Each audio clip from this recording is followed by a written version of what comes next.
오늘은요, 기억하며 지킵시다. 기억하며 지킵시다. 이런 제목으로 종료주일 또 성찬식을 앞두고 말씀을 오늘 함께 살펴보도록 하겠습니다.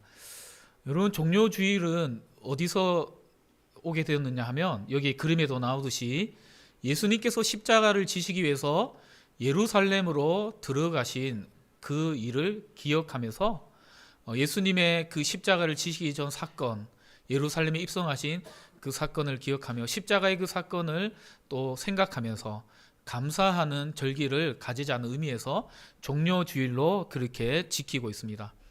사실 어떠한 문서적으로나 그런 것들은 이제 기원전 4세기 이후부터 이렇게 기록되어져 있는데, 우리가 이 유래들을 볼 때 종료주일 예수님께서 예루살렘에 입성하실 때 사람들이 무엇을 흔들었죠? 종려나무 가지를 흔들었습니다. 이 종려나무 가지는요, 원래 고대 근동 당시에도 왕이 그 전쟁에 갔다가 승리하고 돌아올 때 사람들이 그 종려나무 가지를 꺾어서 그 잎사귀를 흔들면서 왕의 그 들어오는 그 입성을 환영하고 전쟁의 승리를 축하하는 그런 의미로 종려나무를 흔들었다는 것이죠. 또 이 종려나무는 어떤 의미냐 하면 광야에서 자라는 나무예요. 야자수와 같은 건데요, 우리 그림에도 나오듯이 열매는 어떤 거냐면 저렇게 주렁주렁 많이 맺히는데, 우리가 흔히 생각하는 대추의 한 4-5배 정도, 손가락, 성인 손가락에 한 3개를 모아놓은 요 정도. 저도 사실은 실제로 보지는 못했습니다. 그런데 이게 어떤 거냐면 우리가 생각하는 대추보다도 더 이제 달짝하다고 해야 되나요? 그래서 지금도 이 그 광야에서 이제 베두인들이 이렇게 살아가잖아요. 유목민들이 살아가면서 이 그 종려나무 열매를 말려 가지고 이것을 또 먹기도 한다고도 합니다. 근데 이 종려나무에는요, 또 어떤 상징이 있냐면 생명이라는 상징이 있어요. 광야와 같은 척박한 땅에 이 나무가 뿌리를 내리고 또 자라면서 그 열매에 많은 과실을 맺는 것처럼 우리 예수님께서 예루살렘에 입성하심으로 말미암아 죽었던 우리가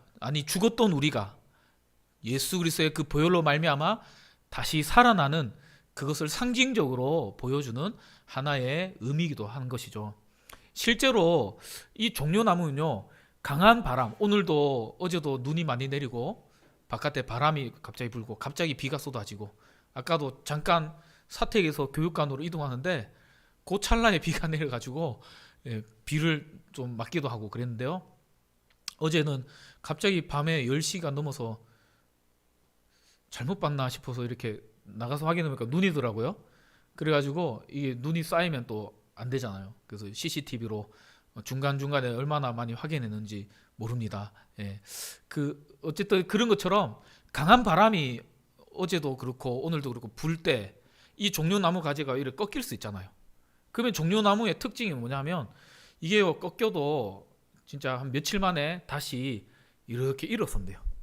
그리고는 그 꺾인 나무일수록 더 강하게, 더 굳건하게 뿌리를 내리고 더 자라는 것이 이 종려나무라는 그러한 어떤 특징이 있다고 합니다.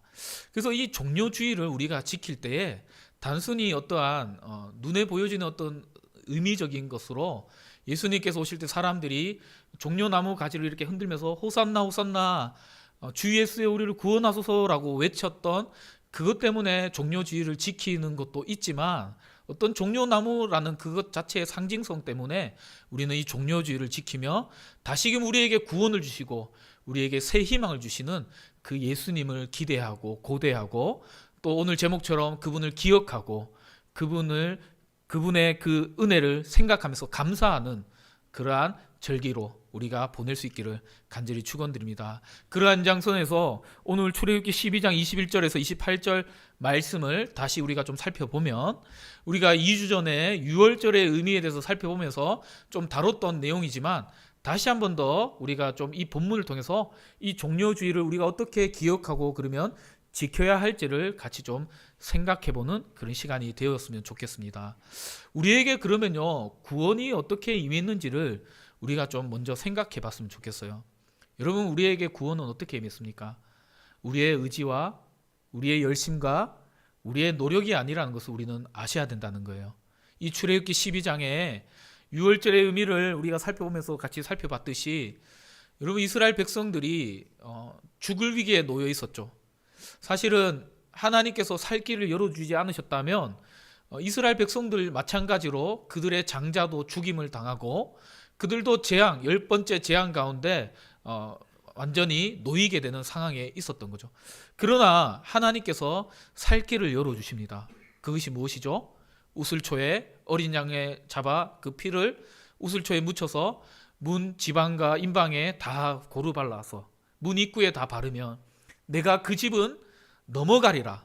그래서 패스오버, 넘어간다는 뜻의 유월, 한자어로 유월이라는 뜻으로 유월절이라는 절기가 생겨나게 되었잖아요.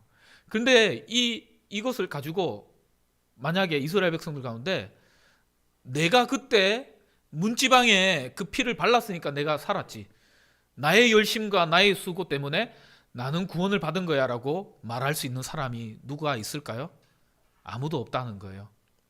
그 은혜를, 그 구원받을 수 있는 그 길을 열어주신 분은 오직 하나님의 주권적인 은혜의 역사였다는 것을 우리는 기억하셔야 된다는 겁니다.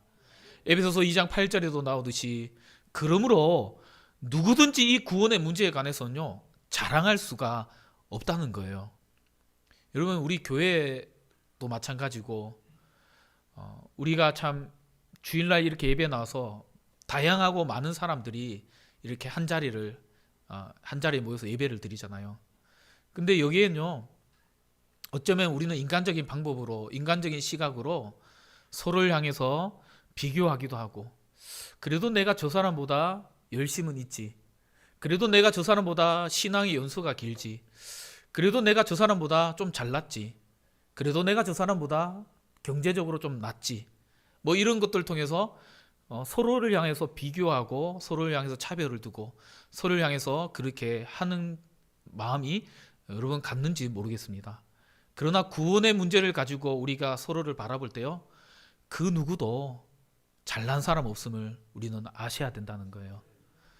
오늘도 우리 학생회가 그 요즘에 넷플릭스에 했던 흑백 요리사를 패러디 해가지고 햄버거 요리사 해가지고 햄버거를 만드는 뭐 그러한 행사를 잠깐 했습니다. 제가 심사위원으로 했는데요. 목사가 말실수를 또 할 뻔했더라고요. 했죠. 말실수를 했죠. 1등, 2등만 그 우리 신 목사님이 목사님 1등, 2등만 뽑으라고 했는데 꼴찌 뽑으면 안 되냐고. 그 유독 그 음식에 뭐 깻잎을 많이 넣어가지고 좀 짜게 만든 애도 있었고, 우리 또 주영이는 제가 평상시에 좀 놀리고 그랬더니 좀 뭐 마음 상해서 그런지 와사비를 왕창 넣어가지고 뭐 하여튼 그런 경우가 있었는데, 뭐 그런 것처럼요 내가 믿고 내가 뭐 내한테 뭐 안 좋게 하는 사람에 대해서 우리가 감정을 갖고 그렇게 미워하거나 거리를 두거나, 이 하나님의 공동체 안에는요 그렇게 해서도 안 된다는 거예요. 왜냐하면 이 구원의 문제를 가지고 볼 때 그 누구도 자랑할 수 없기 때문이라는 것이죠. 오직 하나님 그분께서 우리를 긍휼히 여기심으로 말미암아 로마서 9장 16절에 있는 말씀처럼 그 누구의 행위도 아니고 그 누구의 열심도 아니고 오직 주님의 긍휼하심, 그분의 우리를 향한 사랑하심, 그것으로만 우리 모두가 구원받았음을 기억하며 이 종료주의를 또 고난주간을 맞이하며 또 부활주의를 우리가 기다리며 더욱더 그분의 은혜에 감사하며 나아가는 저와 여러분 되시기를 주님의 이름으로 간절히 축원드립니다. 우리 그런 의미에서 옆 사람에게 이렇게 한번 해볼까요? 성도님이 없으면 우리 교회는 없습니다. 한 번만 더 하겠습니다. 성도님, 내가 없으면 성도님도 없어요. 우리 서로 주님의 그 구원 앞에는 그 누구도 자랑할 수 없음을 기억하며 서로 더욱 사랑하고 또 주님 주시는 그 긍휼 안에서 서로 긍휼히 여기고 용서하면서 살아가는 저와 여러분 되시기를 다시 한번 더 축원드립니다. 두 번째는요, 우리에게 구원이 어떻게 임했습니까? 하나님은 대속의 원리를 통해서 우리에게 구원을 베풀어 주셨다는 거예요. 아까 신은수 목사님이 찬양과 또 기도를 통해서 또 찬양 드리기 전에 또 멘트를 통해서도 잠깐 언급했는데요. 우리의 구원은요, 공짜가 아닙니다. 우리가 착각하는 것 중에 하나가 구원에 이루는 일에 있어서 내가 한 것이 아무것도 없는 것이지 그 값어치가요 아무것도 없다는 거 착각하시면 안 된다는 거예요. 우리가 누군가로부터 무언가를 그냥 거저 받으면요 그것이 가치 없게 여겨지는 경우가 있어요. 되게 값비싼 건데도요. 그런데 내가 값을 주고 그것을요 구입하면 또 얻으면요 그것이요 너무나도 귀하고 소중하게 다루게 되는 것이죠. 그래서 어떤 교회는요 교회에서 교육훈련 할 때 일부러 회비를 내라고 해요. 회비를 내라 하는 이유는 뭘까요? 목사가 돈을 밝혀서 그런 겁니까? 예. 왜 그럴까요? 돈을 내면요 거기에 대해서 더 귀중하게 생각하기 때문이에요. 그 한 시간 그 시간들을 더 소중히 여기는 마음 때문에 그런 것이죠. 근데 예수님의 십자가의 그 구속의 사랑은요 어떠한 값을 치르셨습니까? 원래 우리가 죽어야 될 자리였잖아요. 내가 죽어야 될 자리였어요. 여러분이 죽어야 될 자리였어요. 그런데 그 죽음의 값을 예수님께서 대신 치루어 주셨다는 것을 우리는 기억하셔야 됩니다. 구약에는 하나님께서 동물을 통해서 그 값을 치르도록 하셨죠. 그게 구약의 제사의 방식이었잖아요. 동물을 잡아 죽이고 집에서 가장 흠이 없고 가장 가치 있는 가장 너무 귀한 정말 어린 양 그 첫 새끼를 가지고 나와서 그 동물을 잡아 죽여서 그 피를 내고 그것을 태워서 하나님께 드리라고 했던 거죠. 그것도 너무 귀한 건데 그런데 신약 시대에 와서 예수님 시대에는 자신의 생명을 우리를 대신해서 드리셨다는 거예요. 우리 한번 생각해 봅시다. 여러분 배우자가 여러분을 위해서 대신 죽었다고 생각해 보세요. 우리 신경숙 권사님 표정 왜 그래요? 최근 사람 안 그렇게 하실 것 같아요? 네, 여러분 한번 생각해 보세요. 우리 신 권사님한테 갑자기 얘기해서 죄송하지만 여러분 배우자가 여러분 위해서 대신 목숨을 내어놓는다고 생각해 보세요. 고마워요? 안 고마워요? 내놓을 수가 없는데도요. 최일근 집사님 오늘 안 계신다고 나중에 영상 설교 들으러 할 겁니다. 예. 그렇죠. 예. 너무 고마운 일이잖아요, 사실은. 저도 저희 아내가 뭐 목숨을 내놓지 않더라도 가정을 위해서 또 아이를 위해서 또 저를 위해서 희생하고 헌신하는 그 모습만 봐도요 너무 고마워요. 설교의 자리를 비워서 평상시에 잘 안 하니까 제가 고마움을 표현하자면 그 아이 셋을 데리고요 면허가 없을 때도 교회가 좀 멀리 있을 때도 대중교통을 타고 하나는 업고 양쪽에 애를 이렇게 안고 또 둘 다 잘 못 걸을 때는 앞뒤로 뭐 이렇게 해가지고 하나는 이렇게 데리고 그러면요 지하철이나 버스를 타면 우리나라 사람들이 참 그래도 친절해요. 예. 셋 데리고 타면요 무조건 자리 다 어르신들조차도 일어나가지고 앉으라고 뭐 그렇게 했다는 얘기도 들었어요. 근데 그렇게 생각해 보면 참 그 한 번은 며칠 전에 그런 얘기 하더라고요. 여보 나도 애들 키울 때 당신이 옆에서 같이 좀 이렇게 키워줬으면 좋았을 텐데 괜히 그 찔리더라고요. 예. 그 참 부교육자로 있으면 우리나라 한국의 현실이 많이 바쁘거든요. 여러분들도 직장 생활하는 게 많이 바쁘시지만 부교육자로 있으면 참 시간이 눈꼴 뜰 데 없이 바빠요. 그렇다고 해서 제가 지금 담임이니까 막 편하게 이렇게 지낸다는 건 아니지만 한국 교회 현실이 또 제가 있었던 교회 규모가 또 크다 보니까 큰 교회면 일이 없어야 되는데 오히려 더 일이 많고 막 그러다 보니까 어쨌든 그런 마음이 드는데 그런 얘기를 듣고 딱 생각해 보니까 고맙더라고요. 가정을 위해서 아이들 위해서 희생하고 헌신했던 그 마음들이. 그런데요 예수님은 내가 죽어야 될 자리에 대신 죽으셨다고요. 여러분 그것만 생각해도요, 우리는 너무나도 감사하고 기뻐해야 되는 것이죠.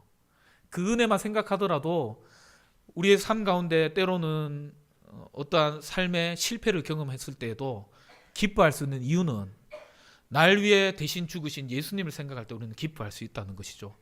누군가가 날 미워할 때 그 대상을 오히려 용서하고 사랑할 수 있는 이유는 내가 죽어야 될 그 자리에 예수님께서 대신 죽으셨기 때문에 우리는 그 대상을 사랑하고 용서할 수 있다는 겁니다. 여러분 가까이 있는 사람을 가장 사랑하기 힘들잖아요. 제일 어떻게 보면 사랑해야 될 대상인데 가장 흠이 잘 보이고 가장 연약한 모습이 보이기 때문에 가장 사랑하기 힘든 대상이 나의 가장 가까운 자녀이고 배우자이잖아요. 근데 그들을 왜 사랑해야 됩니까? 예수님께서 사랑받을 자격 없는 날 위해 그 대속의 죄를 지시고 속량해 주셨기 때문이라는 것이죠. 우리 한번 따라해 볼까요? 사랑할 수 없는 사람도, 용서할 수 없는 사람도 사랑하고 용서할 수 있는 이유는 날 위해 죽으신 예수님 때문입니다.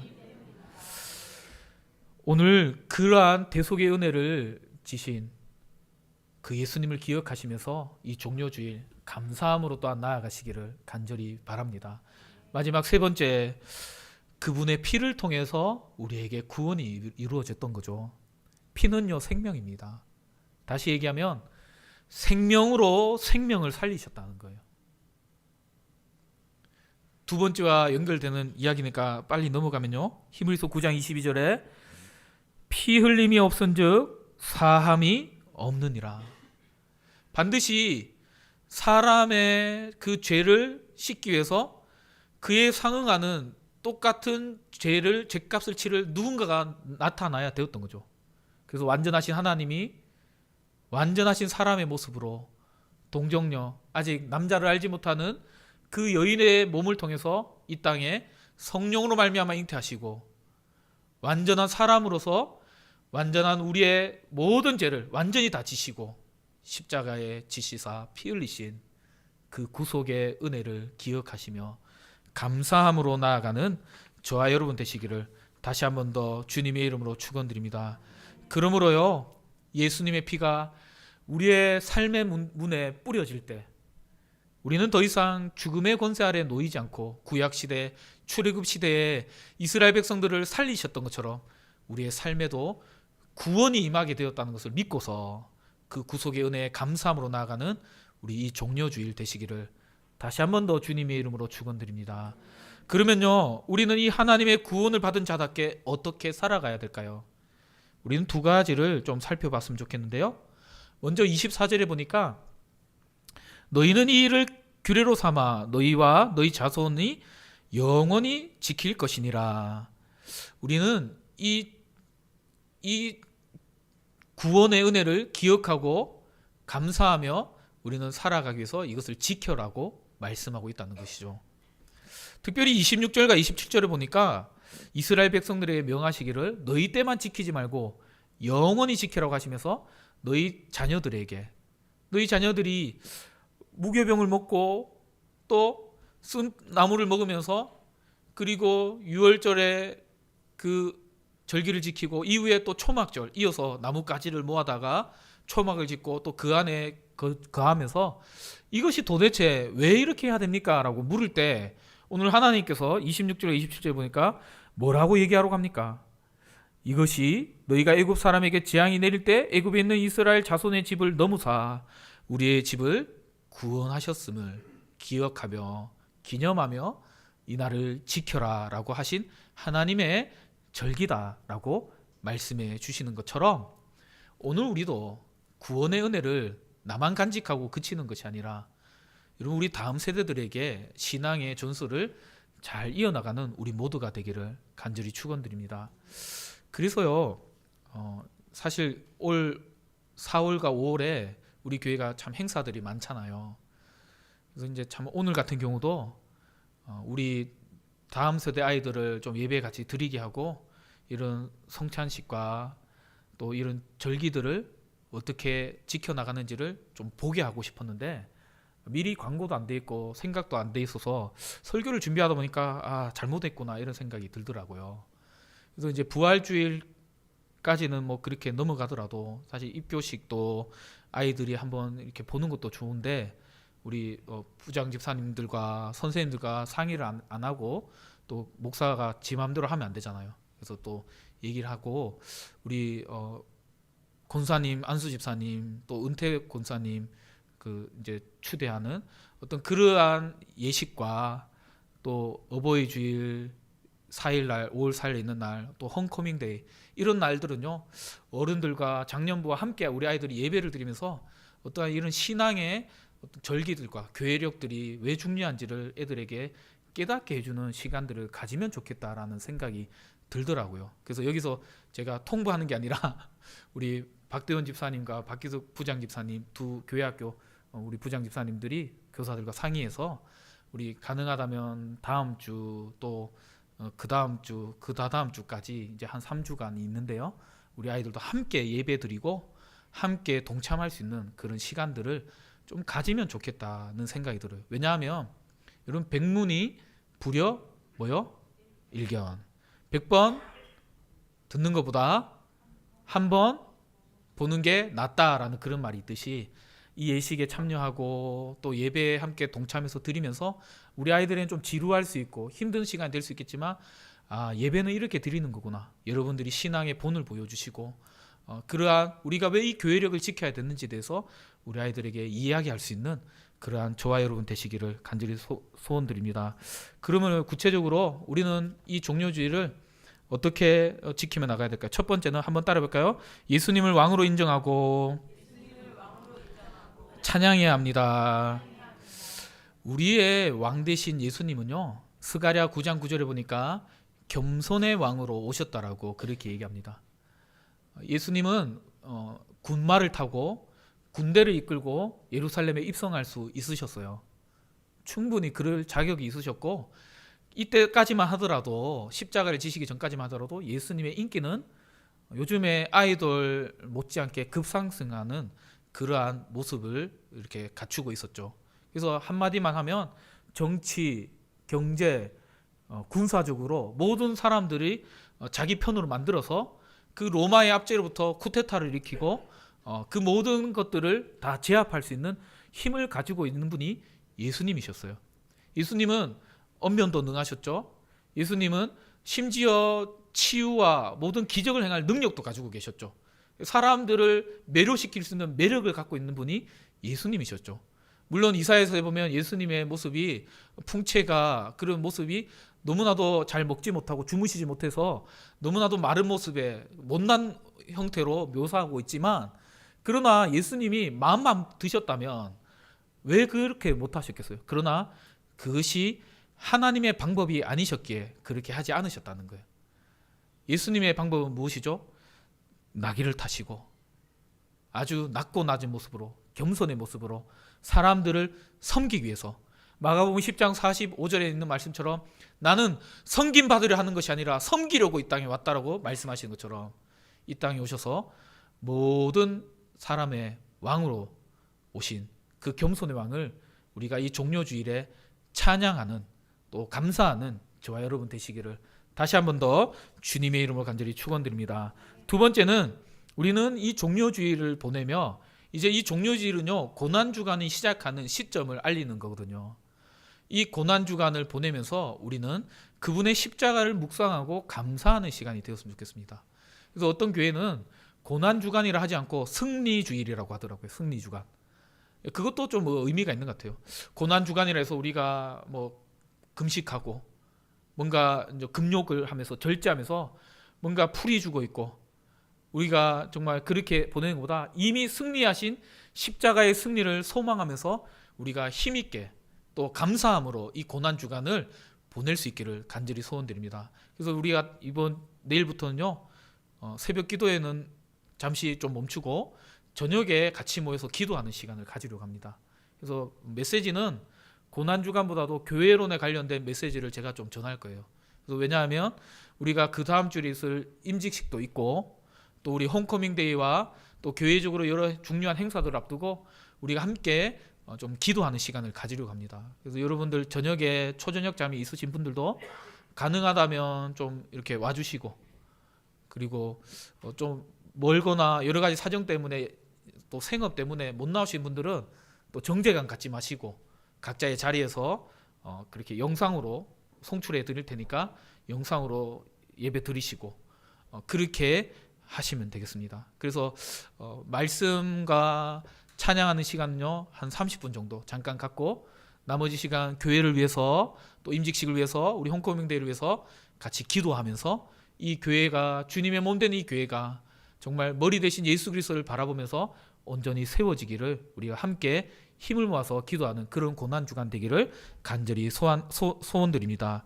결론적으로 우리는요 이 종료주의를 통해서 오늘 이 성찬식을 하려 했던 것은 우리가 이 성찬을 통해서요 우리가 예수님을 좀 더 기념하고 기억해 보자는 의미가 있는 것이죠. 근데 이 성찬은 세례 받은 자들만, 입교식을 받은 자들만 이 성찬을 참여할 수가 있습니다. 그러나 아직 세례 받지 못하신 분들이 여기에 계시다면 소외감을 갖지 마시고 그냥 눈을 감고서 그 예수님을 묵상하시고 이 떡과 잔을 들지 못하더라도 그분의 십자가의 그 구속연을 기억하고 기념하며 감사함으로 나아가는 오늘 이 종료주일 되시기를 주님의 이름을 간절히 축원드립니다. 우리 마지막으로 한 번만 더 따라하겠습니다. 예수님의 그 사랑을 깊이 생각하는 한 주간이 됩시다.